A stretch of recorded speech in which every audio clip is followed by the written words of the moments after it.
It's okay. Come in. Come in.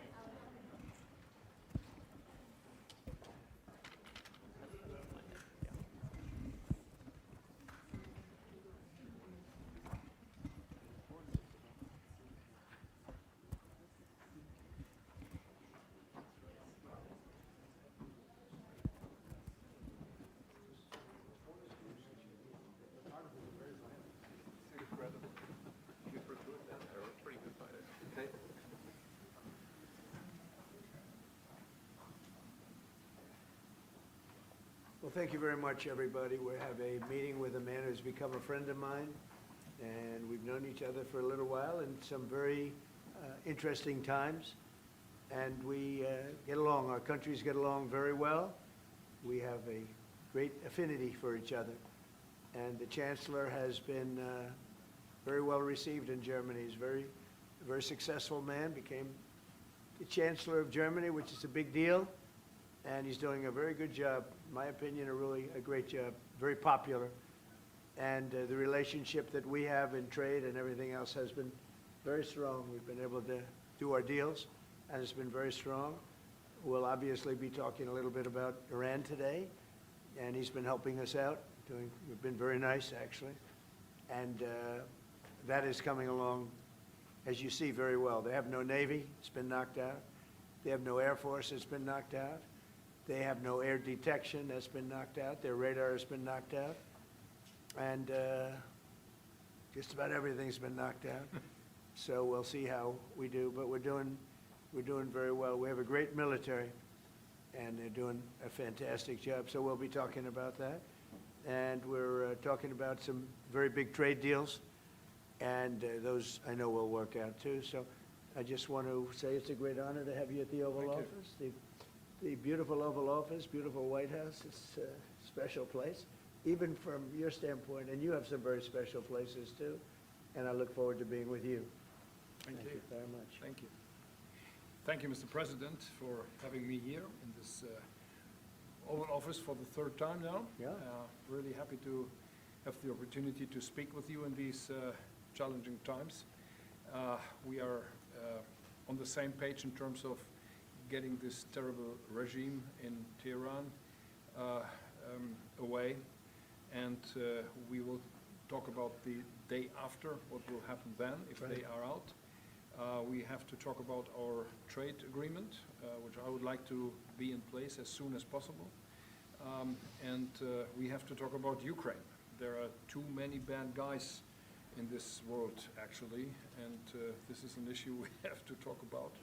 Because we all want to see this war coming to an end as soon as possible, but Ukraine has to preserve its territory and their security interests, and, well, we will talk about that. Right. We will Looking indeed. forward to that.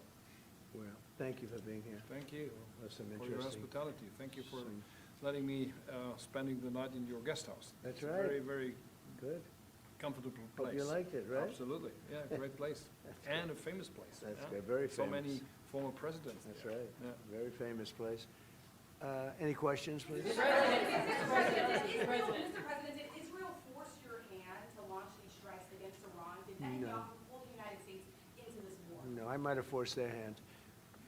You see, we were having negotiations with these lunatics, and it was my opinion that they were going to attack first. They were going to attack. If we didn't do it, they were going to attack first. I felt strongly about that. And we have great negotiators, great people, people that do this very successfully and have done it all their lives very successful. And based on the way the negotiation was going, I think they were going to attack first. And I didn't want that to happen. So if anything, I might have forced Israel's hand. But Israel was ready, and we were ready, and we've had a very, very powerful impact because virtually everything they have has been knocked out now. Their missile count is going way down. Amazingly, they're hitting countries that were, you know, let's call them neutral, right? They lived together for a long time. I think they were surprised. I was surprised. I think and now those countries are all fighting against them and fighting strongly against them. Someday they'll write a story and they'll say why they did that, but they hit countries that had nothing to do with what's going on. They were sort of leaving everything alone. All of a sudden, they had missiles shot in, which shows you the level of evil that we're dealing with. They'll hit people that were actually at least somewhat friendly, and they had no problems with it. Also hitting only civilian places, hotels and apartment buildings, and we're hitting them where it is much more appropriate. We're hitting them very hard. And the big scale hitting goes now. They no longer have air protection. They no longer have any detection facilities at all left. And so they're gonna be in for a lot of hurt. These are bad people. These are people that killed. I guess it's 35,000. It's coming out 35,000 over the last 3 weeks. Protesters, 35,000 violently killed. So these are bad people, and the leader of the pack is gone. And as you know, 49 people were taken out in the first hit, and I guess there was another hit today on the new leadership, and it looks like that was pretty substantial also. So they're getting hit very hard, and we'll see what happens. A lot of people are coming forward. A lot of the people you would least suspect want to quit. They want to have immunity. They're asking for immunity, and probably at some point they'll be dropping, as you would say, laying down their guns. We'll see what happens. In the meantime, we're just continuing to go forward. Our military is the #1 in the world by far, and we are, everything's big in my book. Venezuela was big, this is big, the original hit, Midnight Hammer, was big, everything you view is big, but it's not considered very big by some standards, by some of our standards. We have a military like no other military that's ever been built. Yeah, please. Mr. President, what's the worst-case scenario that you have planned for in Iran? Well, I don't know if there's a worst case. We have them very much beaten militarily from the military standpoint. They're still lobbing some missiles. At some point, they won't even be able to do that because we're hitting all of their carriers. We're hitting all of their missile stock. You know, they built up all these missiles over the last few years. They had a lot of them. They've shot a lot of them, and we're knocking out a lot. I guess the worst case would be we do this, and then somebody takes over who's as bad as the previous person, right? That could happen. We don't want that to happen. That would probably be the worst. You go through this, and then in 5 years you realize you put somebody in who was no better. So we'd like to see somebody in there that's going to bring it back for the people. And we'll see what happens with the people. You know, they have their chance. And we've said, don't do it yet. If you're going to go out and protest, don't do it yet. It's very dangerous out there. A lot of bombs are being dropped. But I would say that would be about the worst. Do you have someone in mind right now? Because you said all the people you did have in mind have been taken out. What do you think? Well, most of the that's people we had in progress? mind are dead. So, you know, we had some in mind from that group that is dead. And now we have another group, they may be dead also, based on reports. So I guess you have a third wave coming in. Pretty soon we're not going to know anybody. But we have, I mean, Venezuela was so incredible because we did the attack and we kept government totally intact. And we have Delcy, who's been very good. We have the whole chain of command, and they've been, you know, look, the relationship's been great. We've taken out 100 million barrels of oil already, and a big part of that goes to them, and a big part goes to us, and it's been great. We paid for the war many times over, and we're going to be running the oil, and Venezuela is going to make more money than they ever made, and that's great for the people. The relationship has been great. It's been seamless. Nobody's actually ever seen anything like it. If you look at Iraq, where very stupidly everybody was fired, the generals were fired, the military was fired, the police were fired, the fire departments were fired, and all of the government workers were fired. So after, you know, people would call, they had no idea. And by the way, ISIS was formed. That's where ISIS came from, all of the fired people. We don't believe in that. So we'll see what happens, but first we have to finish off the military. What do you think about Crown Prince Reza Pahlavi? Is he an option at all in your mind? I guess he is. Some people like him, and we haven't been thinking about too much about that. it would seem to me that somebody from within maybe would be more appropriate. I've said that. He looks like a very nice person, but it would seem to me that somebody that's there, that's currently popular, if there's such a person, but we have people like that. We have people that were more moderate.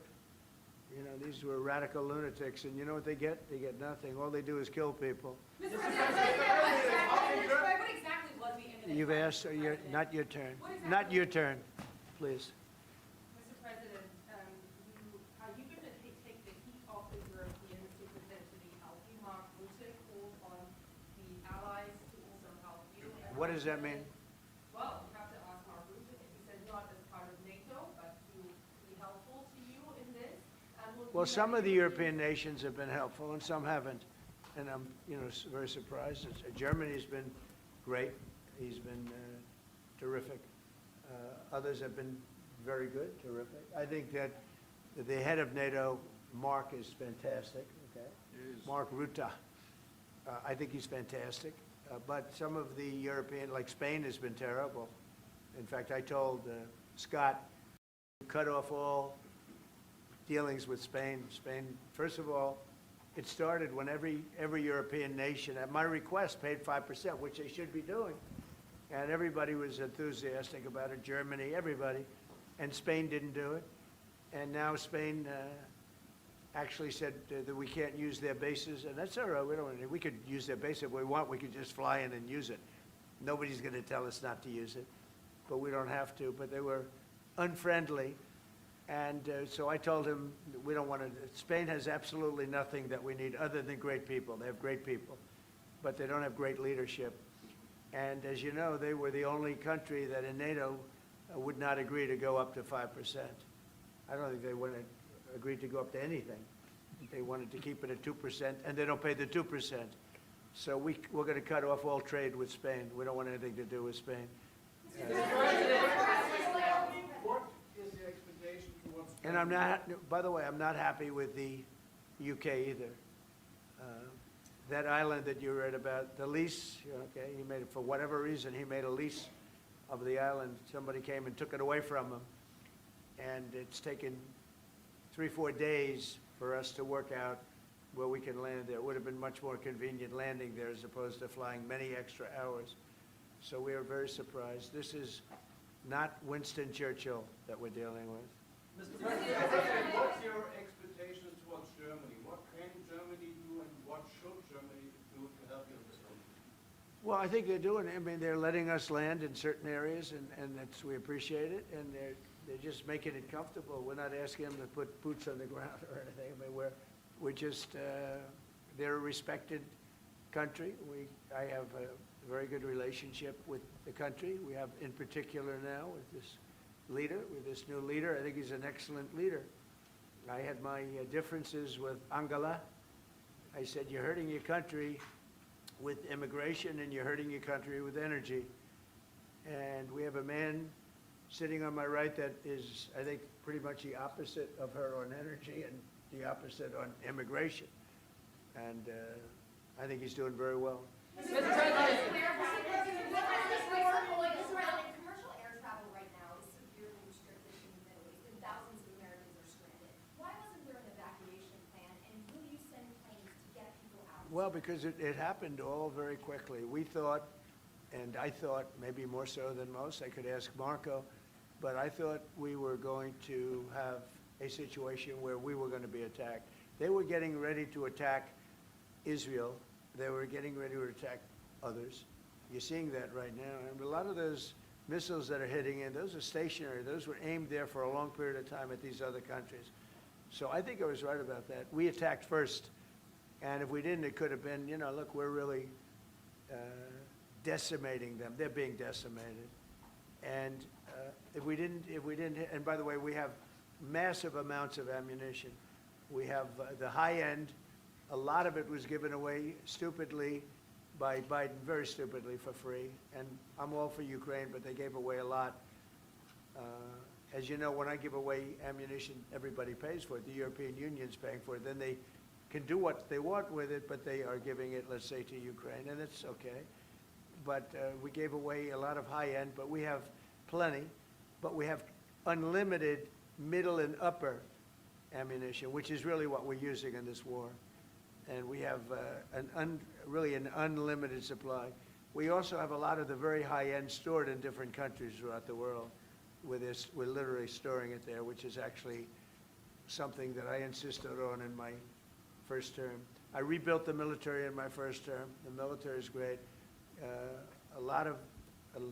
Unbelievable amount of ammunition, or munitions, as they say, we've given away to, the Wall Street Journal incorrectly covered the story when they said that it was given away to the Middle East. Not to the Middle East, it was given away to Ukraine. Very little was given to the Middle East. Middle East would buy a lot, and some of the nations, because they're rich, they have a lot, but it was given away to Ukraine. And it just should have been done. Look, it's a war that should have never happened. If I were president, that war would have never happened. But we have a tremendous amount of munitions, ammunition at the upper level, middle and upper level, all of which is really powerful stuff. Mr. President, a question to both of you. How worried are you that the rising prices for gas and oil are damaging the American economy, and also Mr. Chancellor? Yeah, do you want to go ahead? Yeah, sure. This is, of course, damaging our economies. This is true for the oil prices, and this is true for the gas prices as well. So that's the reason why we all hope that this war will come to an end as soon as possible, and we are hoping that the Israeli and the American army are doing the right things to bring this to an end and to have really a new government in place who is coming back to peace and freedom. Yeah. Something had to be done. And it's been 47 years. They've been killing people all over the world for a long time. They were the kings and fathers of the roadside bomb. Soleimani, we killed him last term. If we didn't, I think it might be a different story today. They would have been much stronger and smarter than they are.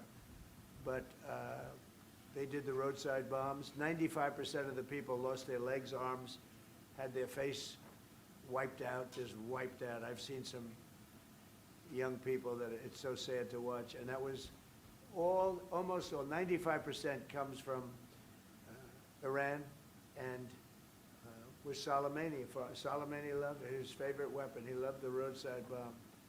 And when you see people walking around with no legs and no arms and a face that's been blown to hell, these people, what they have to go and the way they have to live, this is Iran. When you look at the barracks, the famous barracks, when you look at the hostages, when you look at a lot of hostages, when you look at all of the problems, they were really a purveyor of terror all over the world for many, many years.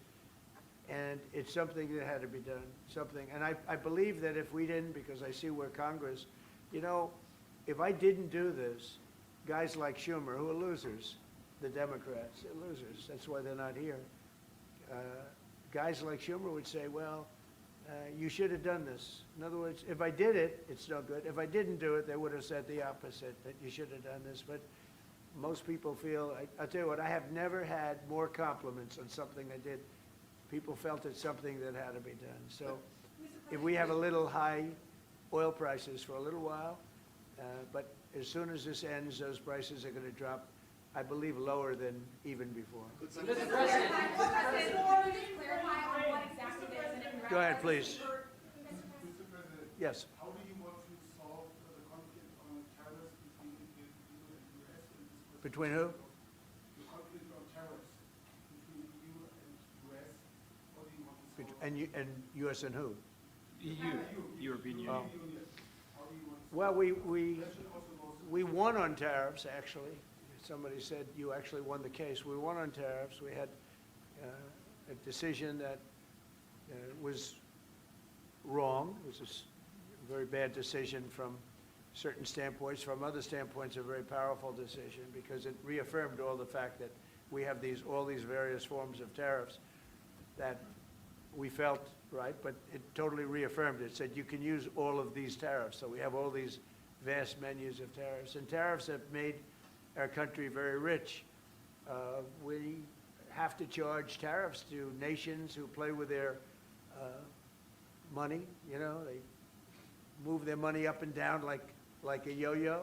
We have to take care of nations that have been good to us and fair to us, and we're going to take care of them. Other nations, they haven't, and we haven't let them take advantage of us. But the whole thing with tariffs is we had a decision that, like, as an example, we have a license situation, and the license is something that allows us to immediately stop all business with, nobody even knew we had this power, but we do now because of the decision.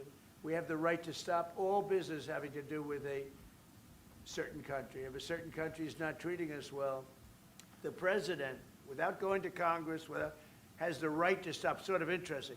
I have the right to stop, but under that one law, I didn't have the right to charge them. So I have the right to license them, but I don't have the right to charge, which is frankly ridiculous. But the right was given to us by the Supreme Court. And we have the right, as an example, we talked about Spain. I could tomorrow stop, or today, even better, stop everything having to do with Spain. All business having to do with Spain. I have the right to stop it. Embargoes, do anything I want with it. And we may do that with Spain. What do you think? Well, sir, I think we're going to talk about it with you. I know that you have strong power. The Supreme Court clarified. We know you can use it, and if you need to use it to assure national and economic security, we'll do it. Scott, do you have an opinion?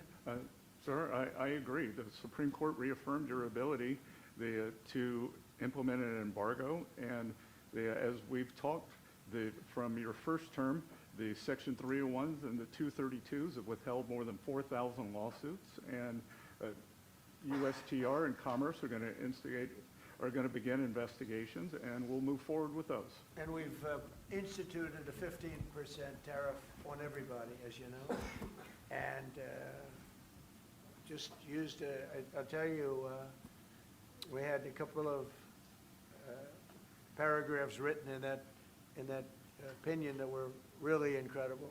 Justice Kavanaugh wrote a fantastic dissent, but in his dissent, he said what we should do, and we knew that too. We just wanted to simplify it, and for some reason, I think, very, very foolishly, the courts decided no, but they said you can do it many other ways, and that's what we're doing. And what we've done is we've gone to a very simple, straight 15% tariff. We've taken in hundreds of billions of dollars in our country because of tariffs. So we've taken in all of this money, hundreds of billions of dollars, and honestly, it's made us very rich as a country, right? So it's been doing good. When will you have the full plan implemented? We have a 5-month period, up to 5 months, where we can go at 15%. And while we're doing that, as you know, we're doing the various studies and things, and we'll be coming out with tariffs, different tariffs on different countries. You want to talk about that first? Yes, sir. By the time the 5-month period has elapsed, we'll have completed investigations under Section 301, which Secretary Bessent talked about. We know there are countries out there with deals who are very interested in keeping the deals.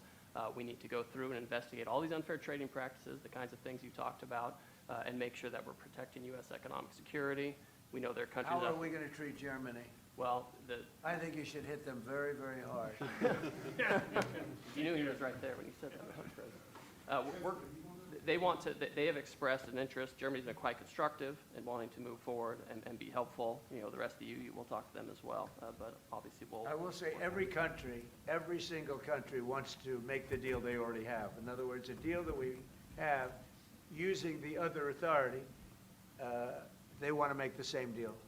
And we'd like to see, actually, we're going to adjust it somewhat upward, actually, but they all want to stay in the deal, and so we'll probably be able to do that pretty easily. Mr. President, Ukraine, after all, Iran won't be able to deliver drones to Russia anymore. So what does this more mean to Ukraine? And having Chancellor Merz sitting next to you, who would you call if you want to talk to Europe? And Chancellor Merz, you've just been in China. The president. Who are you? What country are you from? I'm from Germany. Okay, I thought so. I could see. So, Mr. Chancellor, you have been in China, and the president. She likes you. In China, so I don't know. will you be talking about China as well? We'll be talking about China, yeah. And what about Ukraine? I'll be going to China in a little while.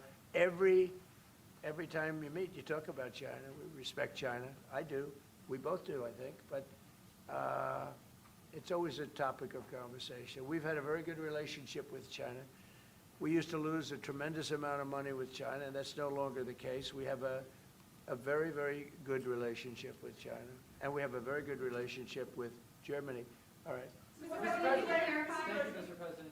We've seen countries around the world, many of whom don't usually work together, working with the United States on Iran, whether it's, Saudi Arabia working with the United States, Israel, Qatari shooting down Iranian aircraft, and we've also seen European countries step up. Why are we seeing, such unity around the world against Iran? That's a great point. Look, they're just evil. They're, it's not the politics, it's their whole philosophy, it's their whole, where they come from. It's terrible. Where they killed 35,000, I thought it was 32, now it turns out it's much more than 35,000 people. And in some cases using machine guns with people that have no weapon. They have no weapon, and they're being machine gunned, they're being sniped from buildings, they're hitting the people with snipers right through the eyes. It's just a very evil ideology.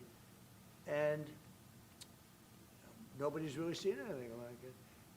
As I said, even the fact that they've attacked all of their neighbors, and the neighbors weren't attacking, they thought they'd maybe sit it out or what.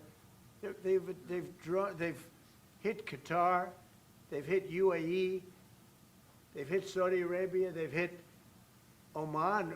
They were helping us negotiate. They got hit. Everybody got hit because they're evil and they're bad. It's a bad seed, and somebody had to do it. And it should have been done sometime during a 47-year period, because so much death has been caused by them, so much unbelievable death. From Germany, too. Germany's been hit. Everybody's been hit by them. It's an evil ideology, and I've never been, look, I've done a lot of good things. So many people are saying, thank you, thank you, thank you. You see it in the streets of Los Angeles. They have thousands of people. I saw it the other day, pictures of Donald Trump. And I'm looking, I'm on the phone, probably talking to you. And I'm looking, and I see my picture. I say, oh no, it's another, protest. I see and then I started saying, boy, they were very friendly people. And then I saw a woman hugging the picture of me. I said, what's going on? And it turned out to be, these are Iranian people that live in the United States. So many. Thousands and thousands. You saw the rallies. And in New York, too, they had a big rally by pictures all over the place. The fact is that people are happy what we did. And you could never, and I've always said it, you could never have had true peace in the Middle East if Iran was allowed to go, even beyond the nuclear. If Iran was allowed to have look at all the missiles they built. A lot have been now taken out by us, and a lot have been expended. But they had thousands of missiles in a fairly short period of time. And I'll go, two things. The attack that we did, known as Midnight Hammer, had we not done that, Iran would have had a very powerful nuclear weapon within 1 month. We did it. It was great timing, but, and you've been able to see that too. The other thing was Barack Hussein Obama made maybe the worst deal I've ever seen, because he gave all power in the Middle East to Iran. He went the exact opposite way, and I terminated that. If I didn't terminate that deal, they would be sitting with a massive nuclear weapon 3 years ago, which would have been used already on Israel at least, and other countries also. And we wouldn't be talking about it right now. But if I didn't terminate the deal that Obama made, giving them everything, including plane loads of cash. Do you remember the airplane flew over there? It was a Boeing 757. There was 2 of them, loaded. They took out all the seats. It was loaded with green cash. So much cash that it was in Virginia, Maryland, and Washington, D.C. They got all the cash from all the banks. They put it, and they flew it to Iran. I never knew a president had that power. I'm going to maybe try it sometime if it's okay. I think I'm going to do it. I'll fly it somewhere. Nobody's ever seen anything like it. 2 planes loaded from floor to ceiling, big planes, Boeing 757s, taken over there and given cash. In addition to that, he was giving them billions of dollars But worse, he was giving them the right to have the path to a nuclear weapon. And that deal expired. A lot of people said, oh, you terminated it. Well, it was going to be terminated anyway because it expired. It gave them the right to have top-of-the-line nuclear weapon. If they had, because they're crazy, just like the people on my right during the State of the Union. I looked at them, I said, you're crazy? These people are crazy. And if they had a nuclear weapon, they would have used it. All right, how about one or two more? Go ahead, please. Chancellor Merz, you just heard that the president is thinking about punishing Spain. What are your thoughts spontaneously on this, and what can you do to, Well, the answer on that is quite simple. We are trying to convince Spain to catch up with the 3% or 3.5%, which we agreed on in NATO. And as the president said, it's correct. Spain is the only one who is not willing to accept that. And we are trying to convince them that this is a part of our common security, that we all have to comply with these numbers, and this is 3.5 for military and another 1.5 for our military infrastructure. So Spain has to comply with that. Spain has been very, very uncooperative, and so has UK. Now, the second one is shocking, but this is not the age of Churchill. I will say the UK has been very, very uncooperative with that stupid island that they have, that they gave away and took a 100-year lease, having to do with perhaps indigenous people claiming the island that never even saw the island before. What's that all about? And they ruin relationships. It's a shame. It's and that country, UK, and I love that country. I love it. My mother was born there. I love it. My mother was born there. My father was born, right? He knows all about my father. My father was born there. So, you know, very places that you sort of automatically very feel warmly about. But the UK, what they're doing with energy and what they're doing with immigration is horrible. You have the North Sea. Somebody said yesterday, what would you do if you were the UK? Open up the North Sea. They got windmills all over the place that are ruining the country, ruining the landscapes, ruining the beautiful fields. Open up the North Sea. It's one of the greatest, think of it, they buy their energy from Norway, which gets the energy, the oil, from the North Sea. So Norway drills in the North Sea and sells it to UK. And UK has a better part of the North Sea. Open up that. And number two, illegal immigration. They got to solve that problem. And I must say, that's not only UK, that's other parts of the European Union that have the same problem. Immigration and energy. The energy is through the roof, the highest in the world. And the immigration was, I mean, you know, look, you have places where in the UK, you have a terrible mayor of London, terrible, he's an incompetent guy. But you have Sharia courts. You don't have Sharia courts. You don't want Sharia courts. You have Sharia courts adjudicating law.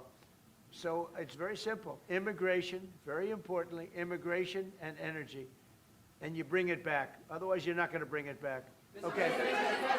One more. Go ahead. I have a question for the Chancellor. Yes, please. To the Chancellor, Chancellor Merz. Yeah. You've called for unity and joint force in this moment against Iran. What does that look like to you? And then, Mr. President, where is getting a deal with Russia and Ukraine on your priority list right now? Okay, where you going? So we, as I said, in Germany the last 2 days, we are supporting the United States and Israel to get rid of this terrible terrorist regime. And we are looking forward to a day after, and we have to talk about the strategy. What is following after this regime is away, and we have to strategize on this entire region. And we are having a high interest in common approach and common work and what we can do. And this is important not just for the Americans. This is extremely important for Europe and extremely important for Israel and their security. So we are really looking forward to find ways how to deal about the day after. And as far as Russia, Ukraine, where is it on my priority list? Very high. We thought that, I thought it was going to be one of the easier ones. I've settled 8 wars, and actually maybe one more than that. But minimum 8 wars, big ones, potential India, Pakistan, big wars, very important, big ones. I thought this was going to be much easier than it is. There's tremendous hatred between President Putin and President Zelensky, tremendous hatred. I've seen a lot of hatred in my life, but I think this is about top scale. I believe it's going to happen. Sometimes I blame one, sometimes I blame the other. I think it's going to happen, but it's high on my list. Not in that it affects the United States so much, because it's very far away, but last week, last week and for the last 4 weeks actually, 32,000 soldiers died. 32,000.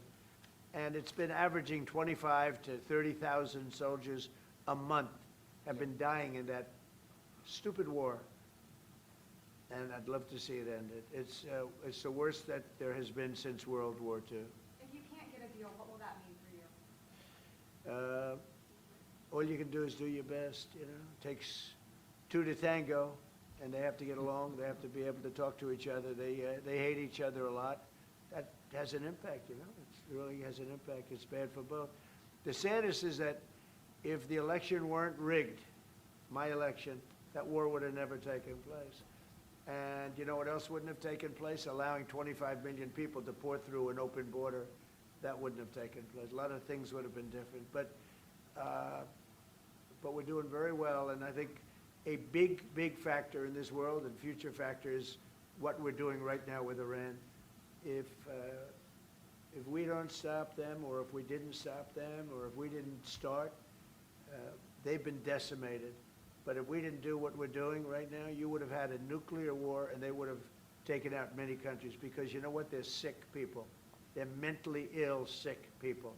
They're angry, they're crazy, they're sick. Thank you very much. Thank you very much, everyone. Thank you, Press. Thank you, Press. Thank you. Thank you, guys. Keep moving. Thank you. I got it. Thank you. This way. Thank you, Press. Thank you. Thanks, guys. Moving out the door. Thank you, guys. Keep moving.